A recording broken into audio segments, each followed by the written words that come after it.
제가 참 인생에 방황을 많이 했습니다. 제 형님도 잘 아시죠? 괴로운 일도 많아. 제가 사실 인생을 포기하려고 했던 적이 있습니다. 아직 어린 사람은 없죠?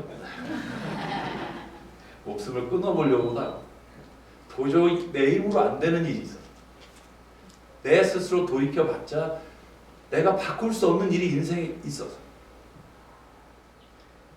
근데 제가 고백하는 것은요, 하나님은 결코 내 인생의 그 시간이 나를 버리신 게 아니라 나를 진짜 찾기 위해 하나님이 주신 기회였다는 겁니다.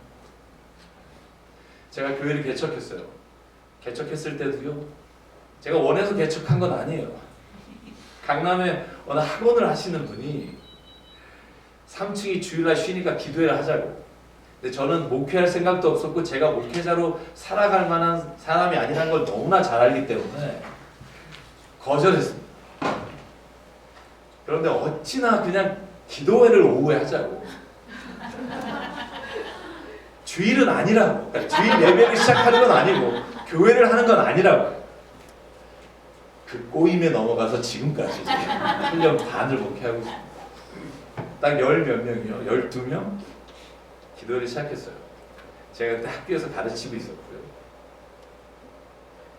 근데 사람들이 점점 오는 거예요. 한 4개월이 됐는데 5, 60명이 되는 거예요. 주의 뜻인가? 뭐 이런 생각하다가 갑자기 거기에 있는 분들이 그래요. 주의 아침 예배 시작합시다.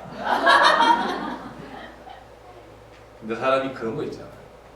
아, 이거 될 것 같다. 이거 인간적인 생각, 욕심. 다 내려놓겠다고 하면서도 마지막 내려놓지 못하는 그런 거. 그래서 2008년 3월 30일에 주의 아침 예배를 시작하기로 선포했어요. 그런데 아침 예배를 딱 시작하니까 16명 왔어요. 그때 제가 깨달은 거, 보이는 거에 속지 말자. 그러니까 저녁에는 다른 데서 예배 드리시고 기도에 도와주시러 오셨다가 딱 시작하니까 16명. 이미 늦었어요. 더 이상 포기할 수도 없고 개척이라고 시작했습니다. 근데 마음이 괴로운 거예요. 이거 내가 이렇게 해서 어떻게 할 수 있을까라는 고민과 함께 하나님 왜 나를 이런 길로 보냈습니까? 근데 갑자기 다행히 뭐냐면 학원 건물만 빌렸으니까 사무실이 없잖아요. 그러니까 사무실은 저희가 스타벅스가 바로 앞에 있었는데 스타벅스에서 아침 7시에 딱 6시 55분에 있다가 7시에 딱 문 열고 들어가서 그 테이블 하나 큰 게 있어요. 거기 앉아서 큐티를 했어요. 그런데 1년 뒤에 어떤 분이 8평 지하에 그 옆에는 소공동 철판 구이집이 있고요. 8평을 얻으시라고 헌금을 했어요. 그래서 거기를 월세로 들어가서 저녁에 수요일하고 금요일에 이렇게 성경 공부하면 하나님께서, 저는 봤어요. 정말 출애굽기에 그 사건이 일어나더라고요. 이렇게 예배를 하려고 하면 7시 반에 구름 기둥으로 그 장소를 확 이렇게 이끌어 가시는 거예요. 그런데 이제 가만히 보니까 냄새가 철판구 있지. 밤마다 이렇게 뿌연 연기와 이렇게 구름 기둥으로 인도하신다 이렇게 생각하고 그렇게 개척을 시작했습니다. 근데 좀 지나니까 장소가 있으니까 왜 새벽 예배를 안 드리냐는 거예요. 그래서 저는 그때까지도 고민한 게 뭐냐면 교회를 계속 해야 되나 말아야 되나.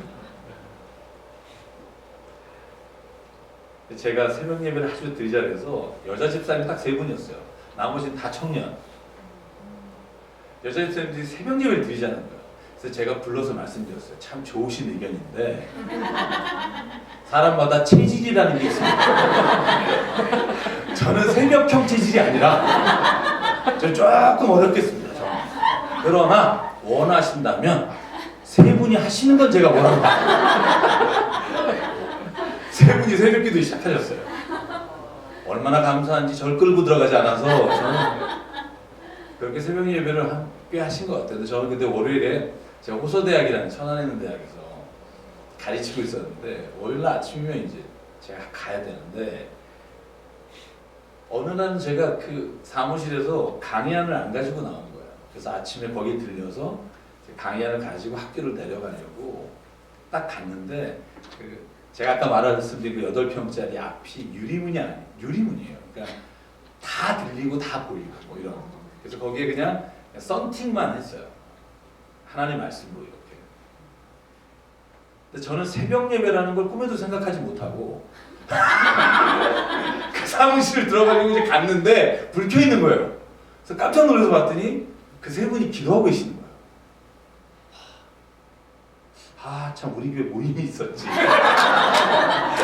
근데 이제 막 밖에서 안절부절하는 거예요. 왜냐면 이게 안에 들어가야 되는데 지금 끊어야 되는데 끊어지를 못하고 계속 서 있는데요. 그때 그 안에서요. 기도회가 마무리돼가는 것 같은 느낌이 드는데 집사님들이 저를 위해서 기도하시는 게 들리는 거예요. 예수님 우리 목사님 주님 만나게 해주십시오.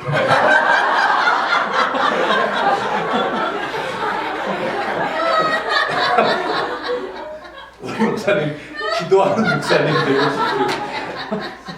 한 30분을 밖에서 여러분 살아가면서 그런 경험 없을 거예요. 밖에서 듣는데요. 제 안에 교회를 사랑하는 마음을 주신 거예요. 그분들이 기도하시는 음성을 들으면서 그때 제 안에 하나님 주신 음성이 뭐였냐면 자, 너를 위해 기도하는 사람이 있다. 너는 안 된다고 생각할지 모르지만 너는 끝났다고 생각할지 모르지만 아직도 너를 위해 기도하는 누군가가 있다. 저는 그래서 믿는 것 하나 있습니다. 사랑하는 자녀를 위해 드리는 부모의 기도는 절대 주께서 들으시는 줄 믿습니다. 아멘. 여러분 여기 계신 성도가 기도하는 것 별거 아닌 것 같지만 여러분 그걸 믿음으로 보는 사람이에요. 하나님이 그 기도를 통해 반드시 역사하시는 것을 볼 수 있다고 저는 믿습니다. 아멘. 여러분 지금 모여있는 인원이 몇 명이냐가 중요한 게 아니라 모여있는 우리가 하나님 앞에 서 있느냐가 중요합니다. 사랑 여러분, 하나님은요 우리가 실망스럽고 나조차도 나를 이해하지 못할 때도 하나님은 우리를 붙잡고 계십니다. 제가 그날부터 학교를 그만두고요. 제가 교회 이거 어떻게 하나님이 인도하시든 이 교회가 내게 주신 하나님의 교회, 이 교회를 통해 하나님이 일하시기를 원하시는 걸 믿음으로 가겠습니다. 그리고 제가 불렀던 찬양이 있어요. 저희 교회 찬양 인도하는 친구하고 이 찬양 부르면서 그 친구는 뮤지컬 가수가 되기를 원해서 기도하고 있었고 저는 개척을 하면서 정말 힘든 상황에 하나님이 주신 노래가 있었어요. 제가 그 노래를 한번 불러보려고 합니다. 혹시 여기 계신 분 가운데 포기한 분이 있다면 다시 오늘 회복시키시며 두려워하지 말라고 말씀하시는 하나님 음성을 듣기를 원합니다. 내 모든 소망이 끊어졌다 해도 내 모든 기회가 없어졌다 해도 좌절과 절망이 나의 앞에서 나를 기다린다 해도 내 모든 희망이 사라졌다 해도 내 모든 계획이 무너졌다 해도 슬픔과 고통이 나의 앞에서 나를 기다린다 해도 주님은 절대 포기하지 않으시죠. 내가 모든 걸 포기할 때 나를 나를 일으키죠. 주님은 나를, 너무도 나를, 영원히 나를 사랑하죠. 할렐루야. 아멘. 저는요, 오늘 이사야서를 읽을 때마다 그런 생각해요. 하나님은요, 이스라엘을 바벨론으로 포기하신 게 아니라 그를 다시 붙잡기 위해 그 길로 보내주신 하나님의 은혜라는 사실입니다. 여러분, 그런데요, 55장부터 66장까지 보면 이스라엘 백성이 다시 포로기를 끝내고 예루살렘으로 돌아오는 이야기가 시작됩니다. 그러니까 이사야는요, 예루살렘 성전이 망하기 전과 망한 이후의 포로 생활과 그 이후에 다시 예루살렘 성으로 돌아오는 과정까지를 적고 있는 하나님의 드라마입니다. 그래서 60장에 가면 하나님이 정말 말씀하시고 싶은 것을 이스라엘 백성에게 말씀하십니다. 그게 뭐냐면 내가 너희를 향한 소망이 있다는 거예요. 내가 너희를 다시 바벨론에서 불러서 너희를 이스라엘 땅으로 보내는 데는 내 소망을 너희를 통해 이루기를 기대하신다는 말씀을 오늘 선포하고 계십니다. 여러분, 그 말씀이 오늘 저희가 읽은 이사야 60장 1절부터의 말씀이에요. 여러분, 이 말씀을 함께 읽을 때 하나님의 말씀이 우리 안에 영으로 역사하기를 주의 이름으로 축원합니다. 한번 같이 읽겠습니다.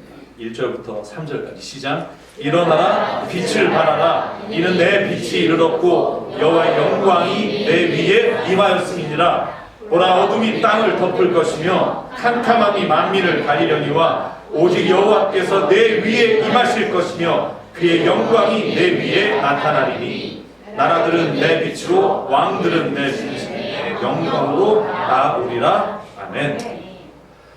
여러분, 우리가 하나님께 소원과 소망을 가지고 있듯이 하나님이 우리의 원하시는 소망이 있는데 그게 뭐냐면요, 일어나 빛을 발하는 겁니다. 하나님이 우리를 왜 이 땅에 보내셨을까? 여러분, 우리가 세상에 성공하고 우리가 갖고 싶은 것 갖고 우리가 누리고 싶은 것을 누리기 위해서가 아니라 하나님의 자녀의 빛이 이 땅 가운데 우리를 통해 선포되기를 하나님이 원하신다고 저는 믿습니다. 그것을 위해 부르셨고 그것을 위해 오늘 우리를 선택하셨고 여러분, 그것을 위해 오늘 우리에게 이 삶을 허락하신 줄 믿습니다. 여러분, 그런데요, 이 말씀이 예수께서 하신 말씀과 너무나 동일해요. 예수께서 제자를 모아두시고 그리고 많은 자기를 따라오는 사람들에게 이렇게 선포하십니다. 마태복음 5장 14절, 너희는 세상의 빛이라. 산 위에 있는 동네가 숨기지 못할 것이요 사람이 등불을 켜서 말 아래 두지 아니하고 등경 위에 두나니 이러므로 집안 모든 사람에게 비치느니라. 16절만 같이 읽을까? 시작. 이같이 너의 빛이 사람 앞에 비치게 하여 그들로 너의 착한 행실을 보고 하늘에 계신 너의 하나님께 영광을 돌리게 하라. 아멘.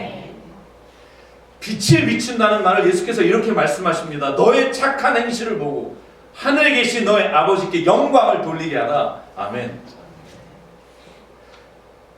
여러분, 우리가 빛을 비친다고 할 때요, 우리가 착각하는 게 있어요. 우리가 엄청나게 유명한 사람이 되거나 엄청나게 돈을 많이 벌거나 하나님께서 이 땅에서 우리의 명성과 돈을 통해 어떤 일을 하실 거라는 착각이에요. 여러분, 대한민국 땅에요, 장로님이 대통령도 돼봤고요. 여러분, 믿는 사람이 높은 자리에, 명예로운 자리에 올라간 적이 많습니다만 그들을 통해 하나님이 일하시지 않으셨어요. 어떤 분 그렇게 일하셨다고 믿을지 모르지만 하나님이 일하시는 통로는 저는 다르다고 믿습니다. 우리의 착한 행실을 보고 사람들이 하나님께 영광을 돌리게 하라.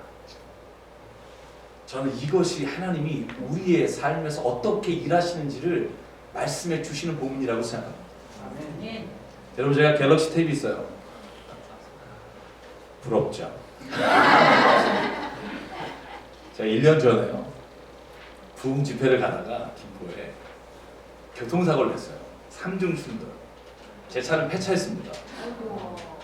교회를 저긴데 자꾸 헤매다가 삼거리에서 제가 받고 뭐 이렇게 됐어요. 근데 부흥 시간이 다가와서 제가 이제 저는 지금 부흥회를 가야 하니까 저는 교회를 가야 되는데 제가 다 잘못했습니다. 내가 다 책임질 테니까 그러니까 제발 좀 저는 가게 해주세요. 그러니까 사람들이 여기 자꾸 나와서 이 미친 사람 모델적으로 보는 거예요. 아니 지금 상황이 이런데 어디 지금 교회를 간다고. 근데 제 앞차에서 한 분이 이렇게 목을 잡고 내리시는 거예요. 막 내리시면서 그 경찰을 이미 부른 거예요. 경찰 올 때까지 기다려야. 그랬더니 왜 지금 사고가 났는데 어딜 가려고 그러냐. 그래서 제가 사실 저 교회에 지금 집회를 안 되면 7시 20분이라고 7시 반에 제가 부흥회를 해야 된다고. 그랬더니 그분이 여기를 잡고 있으니까 목사님이세요? 네. 나 장로인데. 그 다음이 더 재밌어요. 괜히 경찰 불렀네요. 목사님 가세요. 제가 알아서 다 처리할게요. 제가 나 잘못한 걸로 하고. 그러니까 여러분 그래서 한 사람이 독박 쓰면 모든 사람이 편해요. 싸울 필요도 없고 8대2도 필요 없고 그냥 보험사에게도 내가 무조건 잘못했다. 내가 뒤에서 막았으니까. 제가 왜 그 얘기했냐면 그 폐차한 돈으로 산 거예요. 이게 그렇게 저한테 소중한 거예요. 목숨과 맞근 갤럭시 탭입니다. 근데 제가 이걸 사러 가서 제 집 앞에 서초국제 전자센터가 있는데요. 사러 갔는데 가서 이 물건을 골랐어요. 근데 요 밑에 자판기가 있더라고요.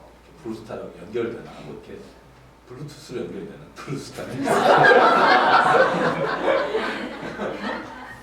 제 나이를 알겠죠? 근데 그분이 그런 거예요. 프로모션 기간이라고 대학생들한테는 무료로 준다는 거예요. 그래서 그게 얼마냐면 17만 원인가 그래요. 이게 한 3분의 1값. 그래서 그래요? 그랬는데 머리에 이제 수많은 생각이 떠오르는 거예요. 내가 아까 목사 명함을 줬지. 그러면서 그래서 교회 청년이나 조카 중에 학번만 되시면 그걸 주시겠다는 거예요. 그래서 후회했죠. 내가 왜 목사라고 얘기를 했을까? 이게 안 했으면 편안하게 받아오면 되는데. 근데 하나님 내 마음에 그걸 편하게 하지 않으시더라고요. 저는 그렇게 꼭 해야 된다 그런 게 아니고 제 마음에 편하지가 않더라고요.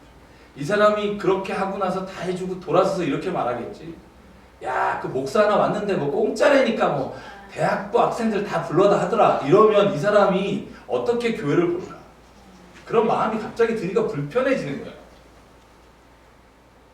그래서 제가 그분에게 그랬어요. 저 교회 다닙니다. 저는 교회 다니고요. 제가 대학생이 아니니까 대학생한테 혜택을 주시고요. 그런데 그런 거 아세요? 제가 죄를 많이 져봐서 아는데요.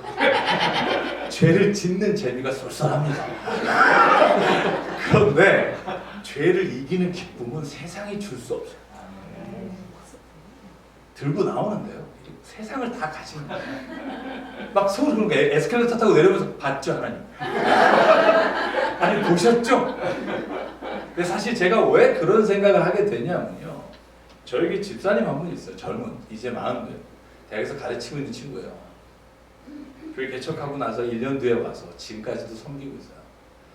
세상에서 천재라는 소리 듣는데 교회 매일 와서 청소하고 정말 지금도 정말 존경하는 거예요.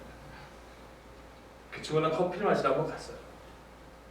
커피를 마시러 갔는데 제가 좀 늦게 가서 얘기를 나누고 그러다가 이제 나오는데 제 차를 가지고 갔는데요. 주차장은 열려 있는데 주차장 관리소는 닫힌 거예요. 주차요금이 좀 많이 나왔을 텐데 완전 닫혔더라고요. 그래서 제가 찾다가 아무도 없길래 이제 차를 타면서 제가 그 집사님한테 그랬어요. 집사님, 오늘 하나님이 내가 돈 없는 걸 아시고 돈 붓게 하셨습니다. 그때 그 집사님이 저에게 뭐라 그랬냐면 아무 얘기도 하지 않고 나가서 주차 관리 그 실 앞에 유리창에 뭘 놓고 이렇게 오는 거예요.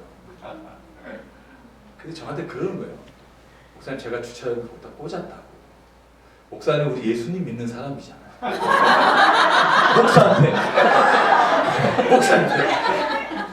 목사는 하나님 날 사랑하시잖아. 오늘 주차 문 닫게 하시고 돈 굳게 하셨다 그러는데 그 친구는 저에게 목사님 우리 예수님 믿는 사람이잖아요. 근데 저는 그게 하나님이 저를 망치로 때리신 것 같았어요.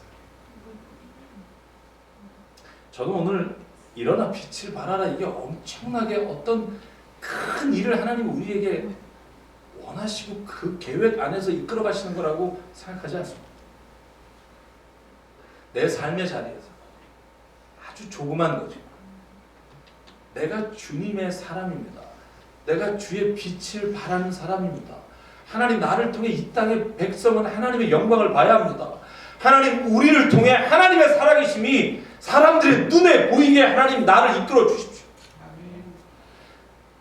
저는 오늘 이스라엘 백성에게 하나님이 말씀하실 때 너희가 일어나 빛을 발하라 이 말씀을 하실 때 온 세상 가운데 이스라엘 백성이 뛰어난 백성이 되어서 다른 모든 민족을 지배하는 것 하나님은 그렇게 원하셔서 말씀하신 거라고 생각하지 않습니다. 지극히 작은 것 정말 내가 할 수 있는 아주 소박한 것을 통해서도 하나님은 오늘 일하실 수 있습니다. 하나님은 오늘 빛을 발하실 수 있으며 하나님은 오늘 우리를 통해 하나님의 일을 계획하고 계신다는 걸 믿음으로 나가길 주 이름으로 축원합니다. 아멘. 저는 그것이 오늘 이스라엘 백성에게 원하셨던 하나님의 고백이며 동시에 우리에게 원하시는 하나님의 말씀인 줄 믿습니다. 아멘. 여러분 전도하기 원하십니까? 삶이 전도가 되어야 한다고 저는 믿습니다. 아멘. 한국에 가면요 정말 전도지 뿌리면서 정말 반말 비슷하게 하면서 전도하는 사람 보면 화가 나요. 그래서 한 명 전도할 수 있을 거예요. 그런데 몇천 명은 떠날 거라고. 가장 귀한 복음을 가장 값진 복음을 값싼 복음으로 바꾸지 않고 정말 내가 이 귀한 복음 말씀에 따라 하나님의 은혜로 말미암아 살아가는 사람이 되면 여러분 사람들이 우리에게 묻을 겁니다. 물을 거예요. 당신이 무엇 때문에 삶이 바뀌었습니까? 어떻게 변화의 새 사람 됐습니까? 예수께서 나를 바꾸셨습니다. 여러분 그 고백보다 귀한 고백은 없습니다. 주 예수님보다 귀한 것은 없습니다. 여러분 그것이 우리의 입술이 아니라 우리의 삶의 빛이 되어 나타나면 저는 믿습니다. 이 열방교회를 통해 하나님은 일하십니다. 저희 교회가 열 몇 명이 있을 때도 일하셨고 저희 교회가 조금 부흥했을 때도 일하셨고 하나님은요 사람을 보시지 않으시고 그 중심에 하나님의 살아계시는 은혜가 있는지를 보시는 분인 줄 믿습니다. 저는 열방교회가 열방을 향해 이 빛을 발하는 교회가 되길 주 이름으로 축복합니다. 아멘. 여러분 사도 바울도요 예수 그리스도를 영접한 이후에 이렇게 고백합니다. 빌립보서 2장 13절이 너희 안에 행하시는 이는 하나님이시니 자기 기쁘신 뜻을 위하여 너희에게 소원을 두고 행하게 하시나 모든 일을 원망과 시비가 없게 하라. 이는 너희가 흠이 없고 순전하여 어그러지고 거스르는 세대 가운데 하나님의 흠없는 자녀로 세상에서 그를 빛 가운데 빛들로 나타내는 생명의 말씀을 밝혀 나의 다름질이 헛되지 아니하고 수고도 헛되지 아니하므로 그리스도의 날에 내가 자랑할 것이 있게 하려 합니다. 아멘. 네. 사도 바울은 말합니다. 하나님이 우리 안에 소원을 두고 계시다. 우리가 흠이 없고 세상에서 그들 가운데 빛들로 나타나기를 원하고 계신 줄 믿습니다. 그럼 사랑하는 여러분 시간이 많이 지난 그 말씀을 제가 정리합니다. 오후에 한 번 더 말씀을 나눌 기회가 있다고 해서 말 오시면 할 수 없고 저는 열방교회가요 예수 안에 있기를 원합니다. 주님 안에 있기를 원합니다. 주님과 동행하기를 원합니다. Through us, 우리를 통해서 주님이 역사하기를 원하십니다. 오늘 제가 내가 빛이 되어야 합니다. 하나님 우리가 빛 되기를 원하십니다 라고 말씀을 드렸지만 그러나 우리는 빛이 아니기 때문에 우리가 빛이 되어 비출 수 있는 유일한 방법을 오늘 59장 마지막 절이 21절에 하나님께서 말씀하십니다. 이 말씀만 제가 읽고 오늘 말씀 마치려고 합니다. 이사야 59장 21절 같이 읽어볼까요? 시작. 여호와께서 이르시되 내가 그들과 세운 나의 말이 나의 영과 내 입에 둔 나의 말이 이제부터 영원하도록 내 입에서와 내 후손의 입에서와 내 후손의 후손의 입에서 떠나지 아니하리라 하시니라. 여호와의 말씀입니다. 아멘. 우리가 빛이 될 수 있는 유일한 길은 하나님의 말씀이 우리의 입에서 떠나지 않는 방법밖에 없습니다. 내 입과 내 후손의 입에서 그 후손과 후손의 입에서 하나님의 말씀이 떠나는 순간 우리는 빛을 발할 능력을 상실하게 됩니다. 여러분, 당신의 신앙생활의 원천이 어디입니까? 세상에서 빛이 되지 못하는 이유가 무엇입니까? 끝까지 내가 즐기는 죄를 포기하지 못하는 이유가 뭡니까? 하나님의 말씀이 내 안에 역사하지 않기 때문입니다. 하나님의 말씀보다 내 자신의 기분이 먼저 앞서기 때문에 우리는 빛을 바라는 것이 아니라 오히려 예수 믿는 것이 부끄러울 때가 있습니다. 사랑하는 열방교회 여러분, 주의 말씀을 들으십시오. 주의 말씀을 읽으십시오. 주의 말씀을 증언하십시오. 주의 말씀을 살아내십시오. 이 네 가지는 함께 가는 겁니다. 교회가 왜 망하는 줄 아세요? 왜 잘 가다가 세상 길로 빠지는 줄 아세요? 하나님의 말씀보다 사람의 위로가 앞서기 때문이에요. 사람들의 말에 우리의 귀가 열려있기 때문이에요. 여러분, 사람들의 위로에 기대하지 마십시오. 그것이 오히려 유혹이 될 때가 있어요. 하나님의 말씀의 위로가 우리가 다른 사람을 위로하는 힘이 되기를 주의 이름으로 축원합니다. 그러므로 우리가 세상의 싸구려의 위로가 아니라 하나님으로부터 내려지는 위로가 있어야 합니다. 우리가 이제 상식으로 하나님의 말씀을 평가하거나 하나님의 말씀보다 우리의 상식이 앞서지 않고 하나님의 말씀을 따라 우리의 상식이 따라가면 저는 그곳에 반드시 하나님은 빛을 비추는 일을 이루신다고 믿습니다. 제가 설교할 때마다 늘 주의하는 게 있어요. 그게 뭐냐면 설교 끝나고 은혜 받았습니다 말씀하시는 분들을 만날 때, 오늘 안 하시는 분 많겠네요. 네. 저는 제가 은혜 받았습니다 그러면 되게 설교를 잘했다고 착각했었던 적이 있어요. 그래서 제가 깨달은 게 있어요. 그게 뭐냐면 두 종류의 사람이 있다는 거예요. 첫 번째는 은혜 받았습니다 라고 말하는 이유가 목사님 얘기하는 게 어쩌면 내 생각과 그렇게 똑같습니까? 동의하는 은혜 받았다는 말이 있어요. 저는 이 말은 은혜 받은 게 아니라고 생각해요. 은혜 받았다는 건 하나님의 말씀을 듣고 가슴을 치며 하나님, 나는 왜 하나님의 말씀대로 살지 못하는지 회개하는 자의 마음이 돼야 그게 은혜 받은 거라고 저는 믿습니다. 당신도 나랑 똑같은 생각을 하는군요. 여러분, 이것은 은혜 받은 게 아니고 내가 가지고 있는 선입견과 고집을 더 확고하게 할 뿐입니다. 하나님, 나는 그럴 능력이 없습니다. 그런데 오늘 하나님 말씀이 그렇게 나에게 변화라고 말씀하시니까 하나님, 내가 오늘 눈물을 흘리면서 회개합니다. 내 가슴을 칩니다. 여러분, 사도행전 2장에 베드로가 설교할 때 사람들이 가슴을 치며 어이할고, 여러분, 그것이 은혜입니다. 당신에게 오늘 은혜가 있습니까? 다시 말하면 당신이 오늘 회개하는 마음이 있습니까? 회개하는 자에게 주시는 하나님의 은혜가 우리 열방교회 성도에게 오늘 있기를 주의 이름으로 간절히 소망합니다. 아멘. 그러므로 우리 2016년 한국은 구정이라는 게 있어서 너무 좋아요. 왜냐하면 1월에 여러분 계획했다 못했다면 다시 시작합니다. 얼마나 좋아요. 한 달 있다가 다시. 2016년 열방교회가, 저는 이 지역 뉴저지의 체리 그리고 필라델피아까지 이 교회 다니는 사람이라면 믿어도 됩니다. 열방교회 다니는 사람이라면 글을 어떤 일에 써도 됩니다. 여러분, 그렇게 우리가 주님 앞에 붙잡힌 바 되어 빛을 발하는 교회, 여러분, 그런 성도가 되기를 간절히 소망합니다. 여러분, 그러면 하나님은요 길을 보여주십니다. 우리의 길을 우리가 보는 것이 아니라 하나님이 우리의 눈을 열어, 마치 하갈이 광야에서 하나님의 음성을 들었듯이 아무것도 보이지 않는 길에서 하나님은 길을 내십니다. 하나님은 그곳에 바다가 흐르게 하시는 분을 좀 믿습니다. 오늘 그 말씀을 믿고 오늘 시간 잠깐 함께 기도했으면 좋겠습니다. 기도하실 때 오늘 말씀을 붙잡고, 하나님, 내 삶에 빛된 것이 없습니다. 나는 아무것도 하나님 주의 말씀으로 변화되지 못한 채로 믿는다는 하나님 핑계대며 척하며 살아온 우리의 모습을 하나님 앞에 회개하고, 아버지 하나님, 온전히 우리를 변화해 새 사람 되게 인도하여 주시사 거룩한 주의 자녀 삼아 주시고 빛바라는 주의 사람 되게 해달라고 이 시간 한 목소리로 주님 앞에 잠시 기도하겠습니다. 사랑의 하나님, 감사합니다. 아버지 하나님, 우리를 오늘도 불러주시고 인도하여 주시사 하나님 아버지, 우리 안에 하나님의 말씀을, 하나님의 성령의 은혜를 부어주시고 인도하여 주시옵소서.